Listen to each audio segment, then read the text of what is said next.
जय हिंद दोस्तों, एक बार फिर से स्वागत है आप सभी। जीके जीएस के महत्वपूर्ण प्रश्न होने वाले हैं और देखो यहाँ पे लिखा हुआ है प्रीवियस ईयर पेपर पर आधारित। तो बिल्कुल मैं आपको बता दूं कि आज की क्लास में आपको जो क्वेश्चन करेंगे उसमें आपको जो प्रीवियस अभी मतलब 2024 में एग्जाम हुआ था वहाँ से भी आपको क्वेश्चन देखने को 2024 के एग्जाम से भी क्वेश्चन मिलेंगे विद डेट और टाइम के। तो बिल्कुल दोस्त आप सभी जुड़ जाइएगा और चलते हैं दोस्त अपने आप क्लास की तरफ। देखिए यहाँ पे प्रश्न काफ़ी अच्छे हैं और सभी प्रश्नों को आपको समझना है और जो लास्ट के क्वेश्चन होंगे वो आपको मिलेंगे आज प्रीवियस ईयर, ठीक है ना। लास्ट के कुछ क्वेश्चन हैं जो आपके प्रीवियस पेपर से हैं और आप सभी लोग जुड़े रहिएगा। और चलते हैं दोस्त अपने पहले प्रश्न पे। तो देखो यहाँ पे दिया है एशियाई विकास बैंक ADB के 11वें अध्यक्ष के रूप में किसे चुना गया है। तो बताओ भैया, एशियाई विकास बैंक ADB के 11वें अध्यक्ष के रूप में किसे चुना गया है। तो यहाँ पे जो आपका राइट आंसर होगा वो क्या होगा। तो देखो ये आपका पहले तो करंट से संबंधित प्रश्न है और आपके पेपर में करंट से पेपर में प्रश्न पूछे जाते हैं। तो यहाँ पे ऑप्शन ए मसातो कांडा आपका ऑप्शन ए क्या हो जाएगा, राइट आंसर हो जाएगा। तो ये आप याद रखना। और मैं यहाँ पे एक चीज़ इनसे संबंधित बता दूँ कि ये 24 फरवरी है ना, 24 फरवरी में पदभार अपना संभालेंगे। तो इसलिए हो सकता है कि आपसे ये प्रश्न पूछ भी लिया जाए। तो बिल्कुल दोस्त, और चलते हैं इसके साथ में अपने अगले प्रश्न पे। और यहाँ पे देखो जो अगला प्रश्न पूछा जा रहा है कि निम्नलिखित में से कौन सा भारत में नृत्य के लिए दिया जाने वाला सर्वोच्च पुरस्कार है। तो बताओ भैया यहाँ पे निम्नलिखित में से कौन सा भारत में नृत्य के लिए दिया जाने वाला सर्वोच्च पुरस्कार है। तो यहाँ पे आपका जो राइट आंसर है वो क्या होगा। तो मैं उम्मीद कर रहा हूँ कि यहाँ पे जो आपका राइट आंसर आएगा वो यहाँ पे आपका हो जाएगा संगीत नाटक अकादमी पुरस्कार। क्या हो जाएगा, संगीत नाटक अकादमी पुरस्कार। ऑप्शन बी यहाँ पे आपका दोस्त बिल्कुल राइट आंसर हो जाएगा। इसकी स्थापना कब हुई थी तो ये भी याद रखना पुरस्कार की। तो ये भी याद रखना कि इसकी स्थापना 1952 में हुई थी। कब हुई थी दोस्त, 1952 में हुई थी। यहाँ पे देखो पूरा लिख नहीं पा रहा हूँ, ऑप्शन सी यहाँ पे आपका जवाब हो जाएगा और ये 1952 में इसकी स्थापना हुई थी। तो ये भी आप ध्यान रखेंगे। देखो मेजर ध्यानचंद खेल रत्न पुरस्कार क्या है। तो ये जो विशेष खिलाड़ी होते हैं, जो विशेष खिलाड़ी होते हैं उन्हें दिया जाता है। तो ये भी आप याद रखना। अभी मेरे पास पेन नहीं है इसलिए मैं पूरा लिख नहीं पा रहा हूँ, लेकिन मैं बोल देता हूँ, आप नोट कर लेना। अगर अपनी तैयारी को बहुत अच्छे लेवल पे करना चाहते हो तो नोट जरूर करना। ये विशेष खिलाड़ियों को दिया जाता है और भारत रत्न जो है ये सर्वोच्च नागरिक सम्मान है। तो ये भी आपको ध्यान में रखना है। ये भारत रत्न जो है इसकी शुरुआत 1954 में हुआ था। कब हुआ था, 1954 में हुआ था। तो ये भी आप ध्यान रखेंगे। मेजर ध्यानचंद खेल रत्न पुरस्कार जो है ये पहले राजीव गांधी खेल रत्न पुरस्कार के नाम से जाना जाता था। तो हो सकता है कि ये पूछ लिया जाए। और देखो अभी जो मैं आपको क्वेश्चन यहाँ पे कराऊंगा ना, आप जब प्रीवियस वाले क्वेश्चन देखेंगे तो आप कहेंगे ये तो बिल्कुल सेम डिक्टो क्वेश्चन है जैसे कि ये क्वेश्चन पूछा है, लेकिन कैसे पूछा है वो आपको पता लगेगा जब आप क्लास पूरा देखेंगे। देखो यहाँ दिया है संविधान के किस भाग में संघ एवं उसका राज्य क्षेत्र दिया गया है। तो संविधान के किस भाग में संघ एवं उसका राज्य क्षेत्र दिया गया है, तो आप यहाँ पे क्या बताएंगे। तो मैं यहाँ पे उम्मीद कर रहा हूँ कि जो आपका राइट आंसर है वो ऑप्शन ए होगा। भाग 1 में ही दिया गया है संघ एवं उसका राज्य क्षेत्र, ठीक है ना। और देखो आर्टिकल की अगर बात करें, वो आर्टिकल कह रहा हूँ, अनुच्छेद की बात करेंगे तो अनुच्छेद याद रखना भैया 1 से 4 तक है ना। किससे, 1 से 4 तक आपको मिलेगा। आप देखो यहाँ पे भाग 2 जो है, भाग 2 में क्या दिया गया है ये भी आपके लिए जानना इंपॉर्टेंट है क्योंकि पेपर में आपके पूछा जाता है। तो यहाँ पे आप याद रखना भैया, इसमें दिया गया है नागरिकता। क्या दिया गया है, नागरिकता दी गई है। और भारत में एकल नागरिकता है। कौन सी, एकल नागरिकता है, ठीक है ना। मतलब एक ही जगह की नागरिकता आप रख सकते हैं। और ये कौन से आर्टिकल में दिया गया है आपकी नागरिकता, तो याद रखना नागरिकता संबंधित आपके 5 से लेके 11 तक। देखो 1 से लेके 4 तक और फिर 5 से लेके 11 तक। तो ये आप याद रखेंगे, ठीक है ना। ये आपकी नागरिकता संबंधित है। अब भाग 3 की अगर बात करेंगे तो भाग 3 में क्या दिया गया है, तो इसमें याद रखना इसमें दिए गए हैं, यहाँ पे थोड़ा सा एरो गलत हो गया। तो भाग 3 में दिए गए हैं मौलिक अधिकार। क्या दिए गए हैं, मौलिक अधिकार दिए गए हैं। ये भी आप याद रखना।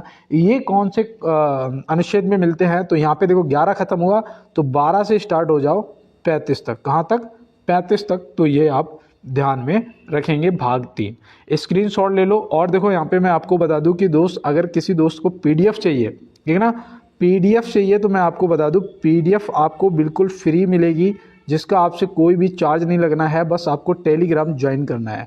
एक बार सर्च कर लेना शिवम पटेल GK क्यूज के नाम से अगर आए तो ठीक है, नहीं तो आप मुझे कमेंट बॉक्स में बोल देना, या किसी ने बोला हो तो वहाँ पे मैंने रिप्लाई में एक लिंक शेयर किया होगा, है ना, टेलीग्राम का एक लिंक शेयर किया होगा, उस पर क्लिक करना और जाके टेलीग्राम ग्रुप को ज्वाइन कर लेना। वहाँ से आपको बिल्कुल फ्री PDF, कोई भी चार्ज आपसे नहीं लगना है, ठीक है ना, ना ज्वाइन करने का ना PDF का। बस PDF को अपना डाउनलोड कर लेना फ़ोन में और सेव करके सही से देख लेना कि प्रीवियस क्वेश्चन क्या है और उनके अकॉर्डिंग हमें नए क्वेश्चन क्या तैयार करने हैं, ठीक है ना। बहुत अच्छी बात। और यहाँ पे देखो प्रश्न दिया गया है कि प्रधानमंत्री नरेंद्र मोदी जी ने बंजारा विरासत संग्रहालय का उद्घाटन कहाँ किया है। ये प्रश्न आपसे पूछा जा सकता है और यहाँ पे आप क्या बताएंगे, तो याद रखना इन्होंने ये महाराष्ट्र के वाशिम में किया है। कहाँ पर? महाराष्ट्र राज्य के वाशिम में किया है। तो ये भी याद रखना, पोहरा देवी मंदिर में पूजा अर्चना के बाद इसका जो है घोषणा की गई थी, तो ऐसे आप ध्यान में रखेंगे। तो बिल्कुल दोस्त, और चलते हैं इसके साथ में अपने अगले प्रश्न की तरफ। और टेलीग्राम जरूर ज्वाइन कर लेना सभी दोस्त। और यहाँ दिया है अकबर द्वारा मनसबदारी का आरंभ कब हुआ था। अकबर द्वारा मनसबदारी का आरंभ जो है वो कब हुआ था, तो आप यहाँ पे क्या बताएंगे बेटा। तो यहाँ पे बिल्कुल आप याद रखना कि अकबर द्वारा जो मनसबदारी का आरंभ है वो 1571 में हुआ था। कब हुआ था? 1571 में हुआ था, तो ये आप याद रखना। और यहाँ पे देखो जो 1556 दिया है, इसमें पानीपत का द्वितीय युद्ध हुआ था अकबर और हेमू के बीच में। किसके? अकबर और हेमू के बीच में युद्ध हुआ था, तो ये भी आप याद रखना, ठीक है ना। और अकबर का जो राज्यरोहण है वो कब हुआ था, तो वो इसी 1556 में हुआ था। और देखो 1526 बोल गया, 1526 में आपको बताऊं, 1526 जो था वो था पानीपत का प्रथम युद्ध, है ना, ये भी आप याद रखना। और देखो 1576 में क्या हुआ था, ये भी आपसे पूछा जा सकता है, तो इसमें हुआ था हल्दी घाटी का युद्ध। कौन सा? हल्दी घाटी का युद्ध, तो ये भी आपको ध्यान में रखना है। और देखो यहाँ पे दिया गया है 1582। 1582 में क्या हुआ था, तो 1582 में आप याद रखना अकबर द्वारा दीन ए इलाही धर्म की स्थापना की गई थी। किसकी? दीन ए इलाही धर्म की स्थापना की गई थी। तो ये सब आप नोट कर लेंगे। और आप लोगों का कल की क्लास में बहुत अच्छा सपोर्ट है, उसके लिए सभी को बहुत बहुत धन्यवाद। और देखो यहाँ पे जो हमारा अगला प्रश्न हमसे पूछा जा रहा है कि भारत की स्थलीय सीमा किस देश के साथ सबसे कम लगती है। तो भैया 7 देशों के साथ में लगती है। सबसे कम किस देश के साथ में लगती है, यहाँ पे ये आपको बताना है। और आपके पेपर में पूछा गया था कि सबसे ज़्यादा किस देश के साथ लगती है, अभी वो क्वेश्चन मैं आपको दिखाऊंगा, ठीक है ना। लेकिन यहाँ पे आप इसका तब तक जवाब करिएगा। तो यहाँ पे याद रखना भैया सबसे कम लगती है अफगानिस्तान के साथ में। किसके साथ में? अफगानिस्तान के साथ में लगती है। कितने किलोमीटर लगती है, तो वो भी याद रखना 106 किलोमीटर मात्र लगती है। कितनी? 106 किलोमीटर मात्र लगती है। सबसे ज़्यादा लगती है बांग्लादेश के साथ में। किसके साथ में लगती है? बांग्लादेश के साथ में 4096 किलोमीटर। कितनी? 4096 किलोमीटर लगती है। देखो एक प्रश्न और पूछ लिया जाता है कि वो कौन सा भारत का राज्य है जो बांग्लादेश से 3 तरफ से घिरा हुआ है। तो याद रखना वो है त्रिपुरा राज्य। कौन सा? त्रिपुरा राज्य। तो ये भी आप ध्यान रखेंगे। और देखो यहाँ पे चीन के साथ में कितनी सीमा रेखा लगती है भारत की, तो आप क्या बताएंगे, तो याद रखना आपकी लगती है 3488 किलोमीटर। कितनी? 3000, यहाँ पे 3488 किलोमीटर। पेन ना होने की वजह से सही से नहीं लिख पा रहा हूँ, तो राइटिंग पे मत जाना, ठीक है ना। मेरी बात सुनना और सही से सभी क्वेश्चनों को नोट करना, अगर आप इस बार वाकई में वर्दी चाहते हो मेरे भाई, ठीक है ना। क्योंकि दोस्त सफल होने के लिए ना मेहनत करनी पड़ती है और त्याग भी करना पड़ता है। अब यहाँ पे देखो म्यांमार, याद रखना म्यांमार के साथ में कितनी सीमा रेखा लगती है, तो वो कितनी लगती है? 1643 किलोमीटर। हाँ, 1643 किलोमीटर लगती है। तो ये भी आपको ध्यान में रखना है। स्क्रीनशॉट ले लो और ये बाद में नोट कर लेना अपने नोट्स पे, ठीक है ना। नोट्स बनाते हुए चलो। उससे पता क्या होता है, मैं आपको सच बताऊं दोस्त, मुझे भी याद नहीं रहता था, है ना। जब से मैंने एक ट्रिक अपनाई, लिखना स्टार्ट कर दिया, जब से लिखना स्टार्ट कर दिया ना, तब से मुझे याद होने लग गए। समझ रहे हो ना। तो लिखना जरूरी है। सुनने से, कान में सुनोगे, दिमाग में बात जाएगी, पता नहीं रही निकल गई, है ना। लेकिन जब आप लिखते हो ना, तो दिमाग आपके हाथ पैरों को कमांड देता है कि भाई ऐसे उंगली घुमानी है, ये शब्द लिखना है, तो वो एक बार प्रिंट हो जाता है माइंड में। बस उसे एक बार रिवीजन करना होता है।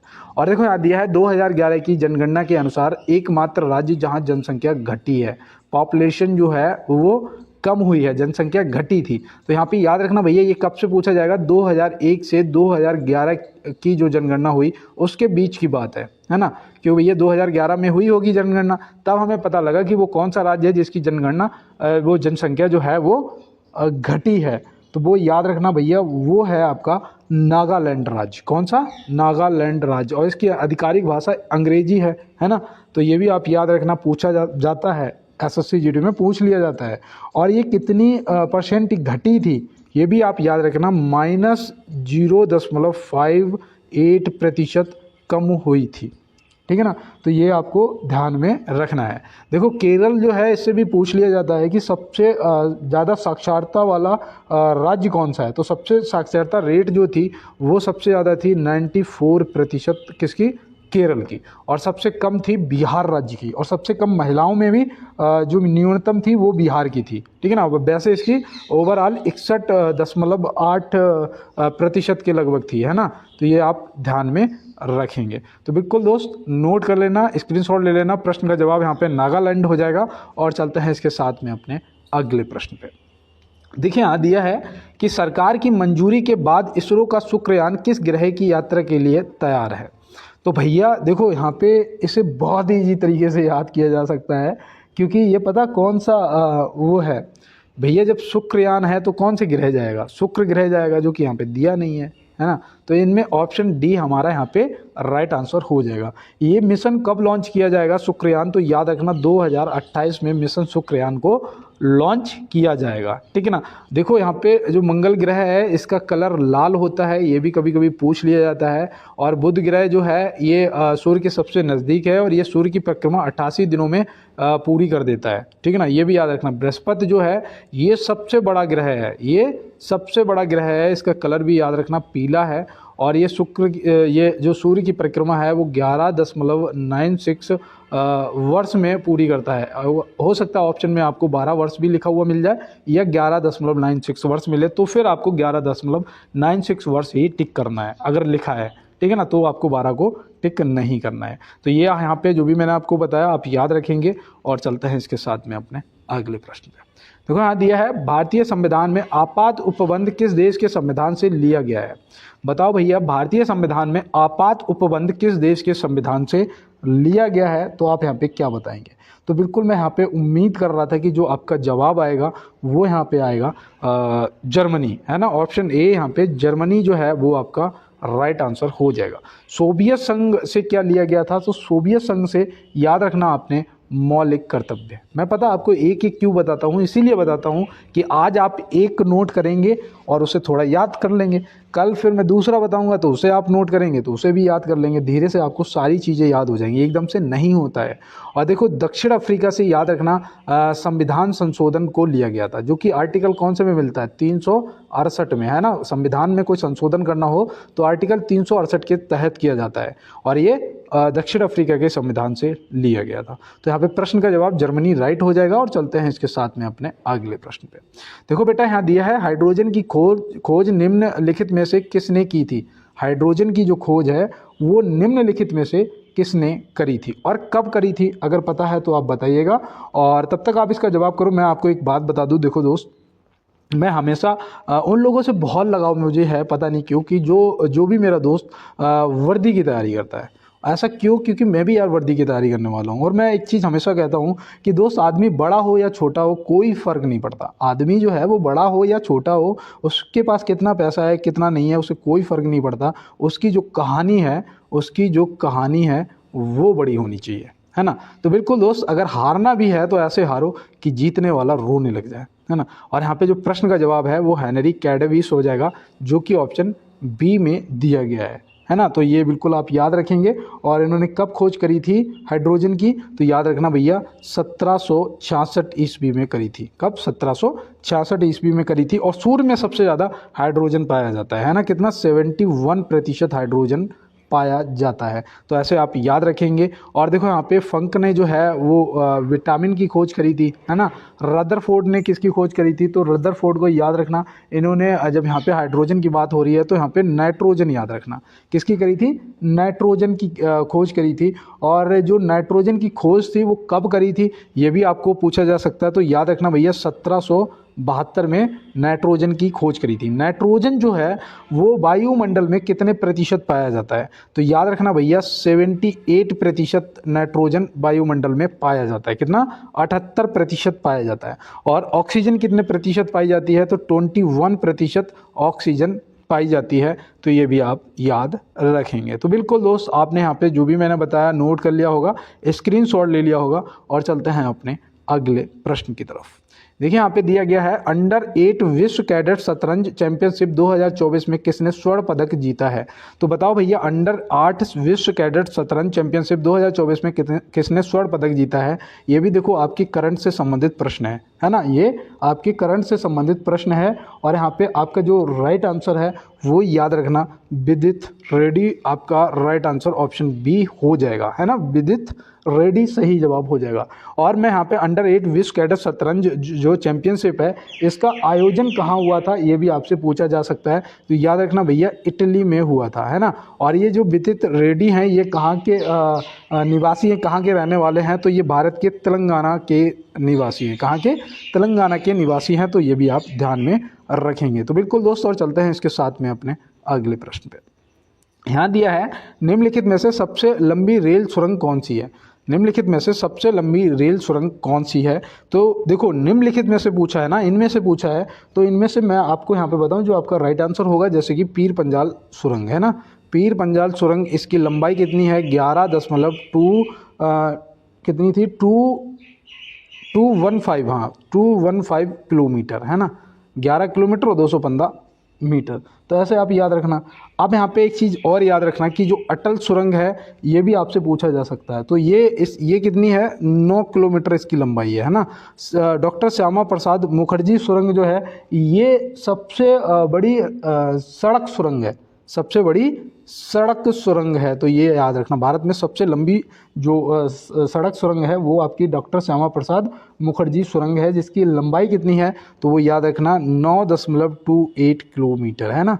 तो ये भी आपको ध्यान में रखना है। और देखो, एक रेल सुरंग से T50 जो है वो भी आपको याद रखना है, ये 12 कुछ किलोमीटर है, लेकिन यहाँ पे ऑप्शन में नहीं दिया है। तो यहाँ पे आपका जो सही जवाब है वो पीर पंजाल सुरंग आप कर देंगे और आपका राइट आंसर हो जाएगा। तो बिल्कुल दोस्तों, और चलते हैं इसके साथ में अपने अगले प्रश्न पे।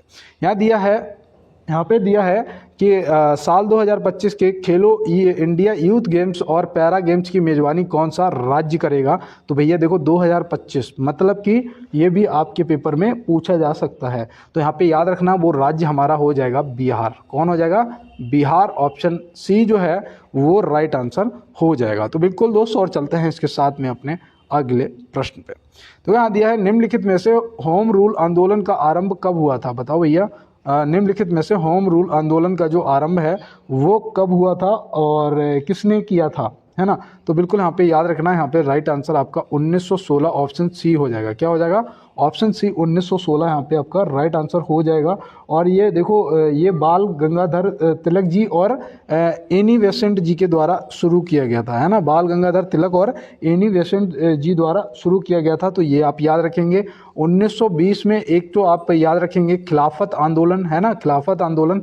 और दूसरा याद रखना असहयोग आंदोलन, जो कि महात्मा गांधी जी ने स्टार्ट किया था, है ना। असहयोग आंदोलन जिसे कब 1922 में, है ना, 1922 में स्थगित कर दिया गया था। तो ये भी आप याद रखेंगे।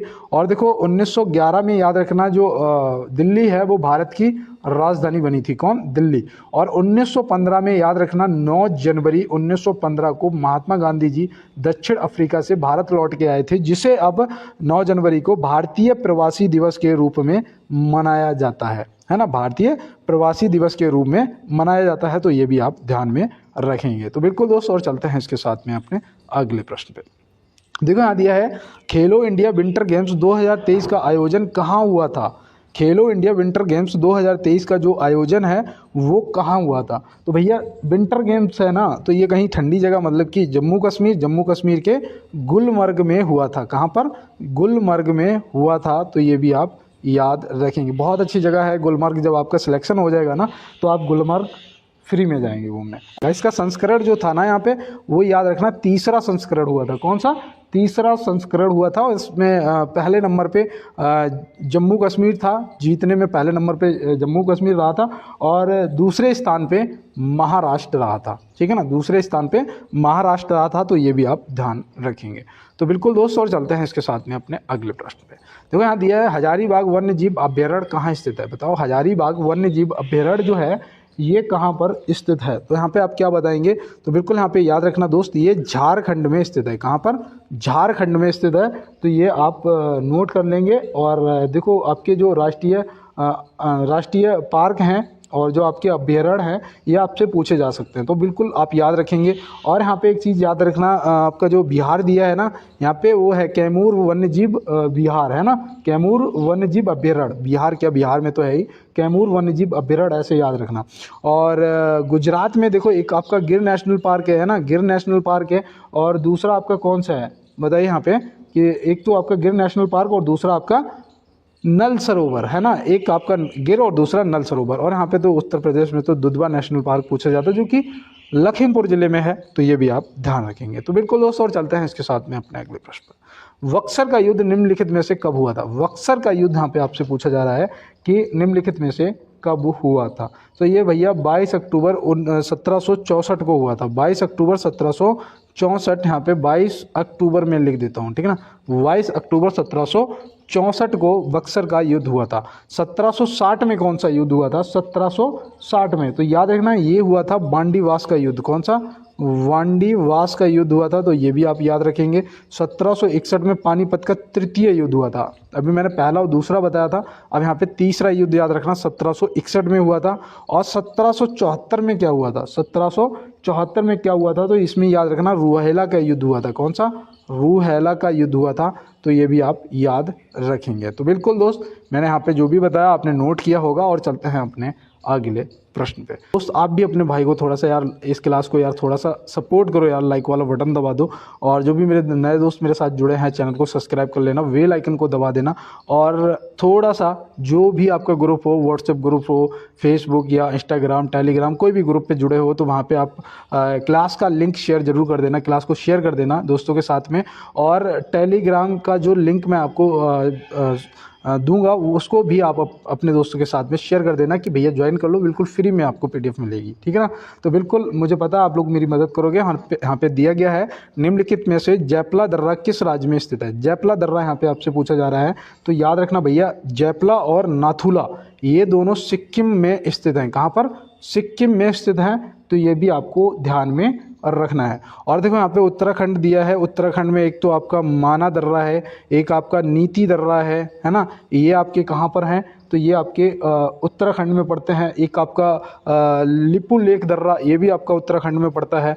हिमाचल प्रदेश में कौन सा दर्रा है? हिमाचल प्रदेश में, तो हिमाचल प्रदेश में भैया याद रखना आपका एक सिपिकिला दर्रा हो जाएगा, एक आपका रोहतांग दर्रा हो जाएगा। ये आपके सिपिकिला और रोहतांग जो हैं, ये आपके हिमाचल प्रदेश में स्थित हैं। तो बिल्कुल याद रखेंगे। और चलते हैं दोस्तों इसके साथ में अपने अगले प्रश्न पे। देखो यहाँ दिया है उत्तर प्रदेश के झांसी रेलवे स्टेशन का नया नाम क्या रखा गया है। जो नए नाम बदले गए हैं, चेंज किए गए हैं, वो आपको एक बार जरूर देखने हैं, क्योंकि दोस्त आपसे पेपर के अंदर पूछा जा सकता है, ठीक है ना। तो यहाँ पे याद रखना भैया, झांसी रेलवे स्टेशन का जो नया नाम है वो कर दिया गया है बीरंगना लक्ष्मीबाई रेलवे स्टेशन, है ना। ऑप्शन बी यहाँ पे क्या हो जाएगा?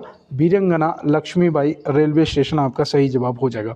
और लक्ष्मीबाई जी का एक नाम पूछ लिया जाता है, जिसे मणिकर्णिका, है ना, कि ये पेपर में पूछा गया है, इसलिए मैं आपको ये बता रहा हूँ यहाँ पे। तो याद रखना मणिकर्णिका भी रानी लक्ष्मीबाई जी का नाम है। तो बिल्कुल आप याद रखेंगे। और देखो यहाँ पे एक चीज़ याद रखना, आपसे अयोध्या रेलवे स्टेशन का नाम पूछा जा सकता है ना, जो कि अब बदल के क्या कर दिया गया है? अयोध्या धाम कर दिया गया है। तो ये भी आपको ध्यान में रखना है। और चलते हैं इसके साथ में अपने अगले प्रश्न पे।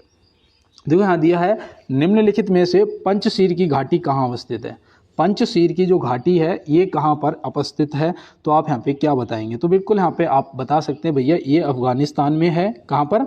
अफगानिस्तान में। और इसे पंचशीर की घाटी क्यों कहते हैं? याद रखना इसका एक और नाम है 5 शेरों की घाटी। क्या? 5 शेरों की घाटी, इसलिए इसे पंचशील की घाटी भी कहते हैं। और ये काबुल से पता कितना 150 किलोमीटर की दूरी पर है, कितना 150 किलोमीटर की दूरी पर काबुल से स्थित है।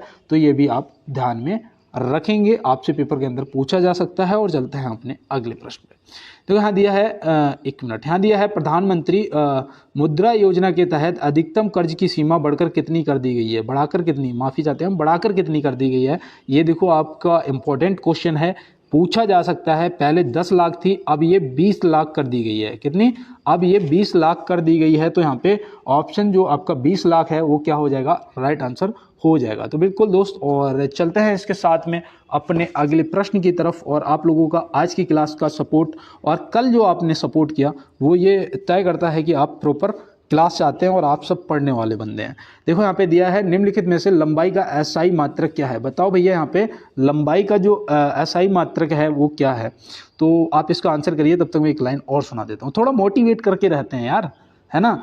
तो टेंशन नहीं लेना है, सिलेक्शन हो जाएगा। अगर थोड़ा सा पढ़ाई कर लोगे तो बिल्कुल सिलेक्शन हो जाएगा। और यहाँ पे दिया है कि कैरियर की टेंशन की हंसी छीन लेती है, जो कैरियर की टेंशन है ना वो हंसी छीन लेती है। हर उदासी की वजह जो है वो इश्क नहीं होता है। तो बिल्कुल आप याद रखना दोस्त। और मुझे पता है आप लोग अभी कैरियर की टेंशन में बहुत ज़्यादा फंसे हुए हैं, तो बिल्कुल और इस बार आपको सफलता मिलेगी। और यहाँ दिया है कि जो लंबाई का एसआई मात्रक यहाँ पे आपसे पूछा गया है ना, वो याद रखना बेटा, मीटर होता है ना। और सेकंड जो है ये समय का होता है ना, किसका, समय का। और जो घन मीटर होता है ये किसका एसआई मात्रक होता है, तो याद रखना भैया ये आयतन का होता है, किसका, आयतन का होता है। और जो वर्ग मीटर होता है ये किसका होता है, तो याद रखना भैया ये भैया क्षेत्रफल का होता है, किसका, क्षेत्रफल का होता है। तो बिल्कुल मैं उम्मीद करता हूँ ये सब आपने नोट कर लिया होगा, स्क्रीनशॉट ले लो। और चलते हैं अपने अगले प्रश्न पे।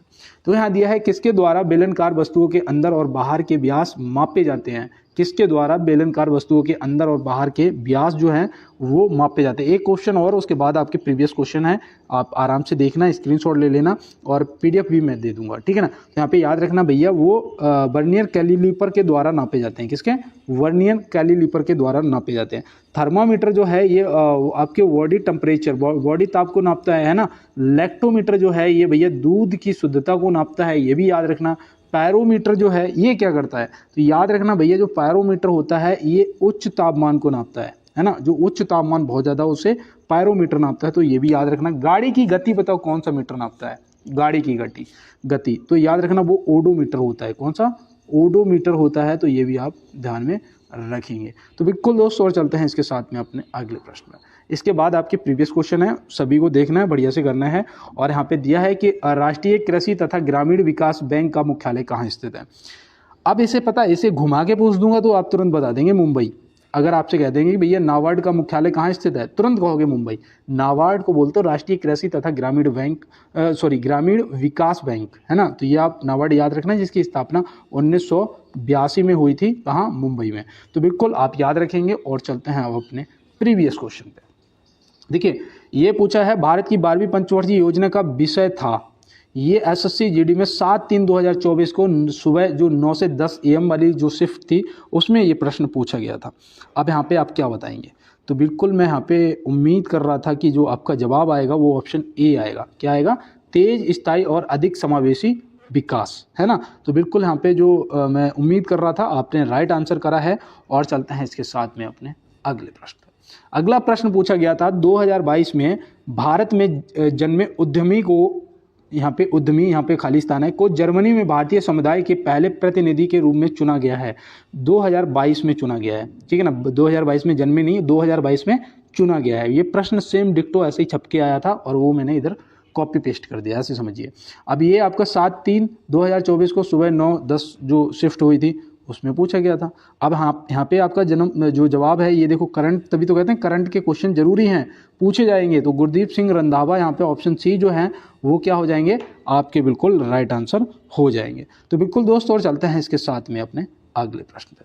और देखो भारत के खाली स्थान, भारत के साथ सबसे लंबी भूमि सीमा साझा करता है। अभी मैंने आपको न्यूनतम बताया, कम बताया था, सबसे ज़्यादा भी बताया था। कितनी करता है, 4096 किलोमीटर अभी बताया था ना। वो कौन देश करता है बताइए आप कमेंट बॉक्स में।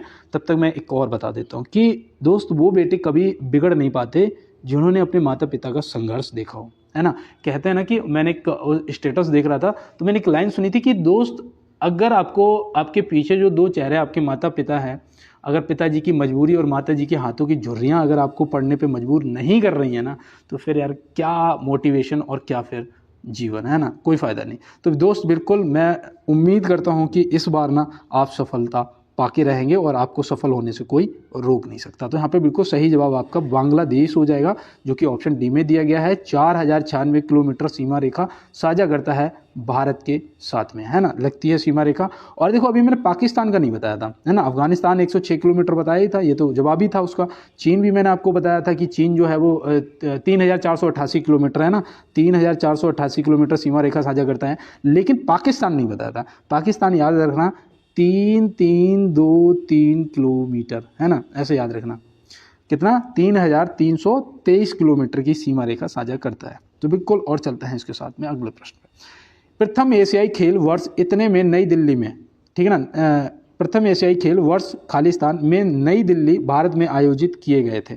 तो भैया ये देखो, ये भी आपका पूछा हुआ प्रश्न है। प्रथम एशियाई खेल पूछे गए हैं, है ना, जो कि नई दिल्ली में आयोजित हुए थे। और कब हुए थे? बिल्कुल, जिसने भी थोड़ा सा भी पढ़ा होगा 1951 इसका सही जवाब करके आया होगा। और जिस बच्चे का ये PDF था मेरे पास, उसका ये जितने क्वेश्चन यहाँ पे बताऊंगा ना मैं, सब सही थे। और मुझे लगता है उस बच्चे का सिलेक्शन भी हो गया था, है ना। ये पुराने बैच में जो SSC GD का इससे पहले जो अभी पेपर हुआ था, तब जो बैच में मेरे साथ जुड़े हुए थे दोस्त, उन्हीं के ये भेजे हुए मेरे पास PDF हैं। और यहाँ पे दिया है भारतीय संविधान के निम्नलिखित में से किस भाग का संबंध राजभाषा से है। तो बताओ भैया, भारतीय संविधान में के निम्नलिखित में से किस भाग का संबंध राजभाषा से है? तो आप यहाँ पे क्या बताएंगे? ये देखो बहुत ईजी क्वेश्चन है और इसका भी जवाब बिल्कुल सही किया था उस बच्चे ने। भाग 17। क्या किया था? भाग 17। अगर यहाँ पे अनुच्छेद पूछा जाता तो आप बहुत आसानी तरीके से बता सकते थे। 343 से लेके इसका जिक्र मिलता है आपको, वैसे तो 343 में मिल जाता है, 343 से 51 तक पूरा, है ना। भाग 17 जो है वो 343 से 351 तक है। और देखो भाषा तो जो राजभाषा थी वो तो आपकी हिंदी हो ही जाएगी, लेकिन जो लिपि थी ना वो भी आपसे पूछ लिया जाता है देवनागरी, है ना, देवनागरी। तो ये भी आप याद रखेंगे और आप मेरे साथ जुड़ जाओ दोस्त। मैं आपको बता रहा हूँ कि इस बार ना हम दोनों मिलके सफलता के शिखर पर पहुंचेंगे।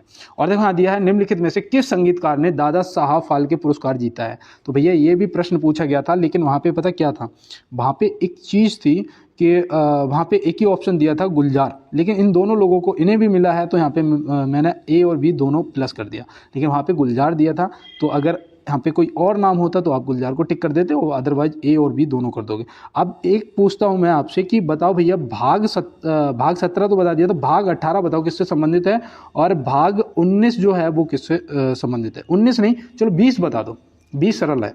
तो बताओ भैया। तो यहाँ पे याद रखना भैया, जो भाग 18 है वो आपातकाल उपबंध से संबंधित है, जिसमें आर्टिकल अब वो मतलब जो अनुच्छेद हैं आपके, अनुच्छेद 352 से 360 तक जो आपकी इमरजेंसी है वो आ जाती है। आपात उपबंध मतलब इमरजेंसी, ठीक है ना। और 20 में आपका संविधान संशोधन, जो कि अभी मैंने आपको बताया था 368, है ना, अनुच्छेद के तहत किया जाता है, तो ये भाग 20 में आ जाता है। तो बिल्कुल आज की क्लास कैसी रही ये आप कमेंट बॉक्स में बताएंगे, और मिलते हैं दोस्त नेक्स्ट क्लास में। तब तक के लिए सभी दोस्तों को मेरा जय हिंद। और थोड़ा सा यार सपोर्ट चाहिए, बस क्लास को थोड़ा दोस्तों के साथ में शेयर कर देना है, चैनल को सब्सक्राइब, बेल आइकन को दबा लेना, और मिलते हैं दोस्त नेक्स्ट क्लास में नेक्स्ट प्रश्नों के साथ में। तब तक सभी दोस्तों को मेरा जय हिंद, वंदे मातरम, भारत माता की जय।